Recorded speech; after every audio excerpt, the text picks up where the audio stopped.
వారాలే అయింది. Yes sir. కానీ house 50 రోజులు పూర్తి చేసుకుంది. అక్కడున్న వర్డ్స్లో ఒక వర్డ్ పిక్ చేసి అది హౌస్లో ఎవరికి చెందుతుందో వాళ్ళ మెడలో వేసి ఎందుకో చెప్పాలి. Fake bonds. ఆవిడ స్టార్టింగ్లో వచ్చినప్పుడు నేను ఎలాంటి బాండ్స్ పెట్టుకోను అని చెప్పారు. ఇప్పుడు మళ్ళీ బాండ్స్లోకే వెళ్తున్నట్టు అది కూడా కొంచెం ఫేక్ అనిపిస్తుంది సార్. మనసు మార్చుకుని ఉండొచ్చు కదా. నాకైతే అలా అనిపించింది. పోనీ మాధురితో డిస్కస్ చేసావా?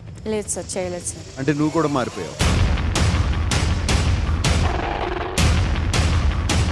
తెలుసో తెలుగో తప్పు చేసినప్పుడు మెచ్యూరిటీతో అది అర్థం చేసుకొని ఒప్పుకోవాలి సార్. అండ్ తర్వాత కొన్ని అర్థమయ్యేలా చెప్తున్నా వాడు అర్థం చేసుకోకుండా స్టిల్ బ్యాక్ స్టాబింగ్ మోసం చేశారని ఇప్పటికీ మొన్న జరిగిన కాన్వర్జేషన్స్లో కూడా అదే అంటున్నాడు సార్.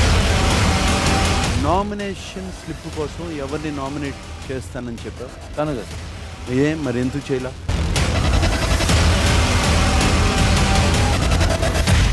జుట్టు పట్టుకొని నెలకేసి కొడతాను, నీ బిహేవియర్ బాగోదు, అది ఇది అని చాలా మాట్లాడేసింది సార్. సుమన్ గారు అడిగారు సార్ డబ్బులు ఇమ్మని.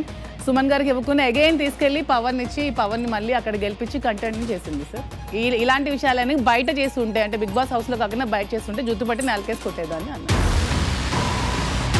మాధురి, ఆఖరిసారిగా చెప్తున్నాను, నేలకేసి కొడతా, తొక్కుతా, తాట తీస్తా సార్. క్లియర్గా అన్నాను సార్, బయట ఇలాగే చేస్తుంటే నాకు. బయట మీరు తోపు అయితే బయట చూసుకోండమ్మా, బిగ్ బాస్ హౌస్లో కాదు.